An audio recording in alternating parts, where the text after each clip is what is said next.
দেখুন, এই ছেলেটি জীবনের প্রথম জিমে এসে ভয় পেয়ে যায়, কারণ সে জিমে এসে দেখে যে মেয়েরা অনেক কঠিন কঠিন এক্সারসাইজ করতেছে।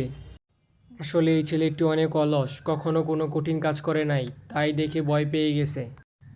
জিমে থাকা লোকেরা তখনই বেশ অবাক হয় যখন দেখে ছেলেটি ভয়ে ঘেমে গেছে।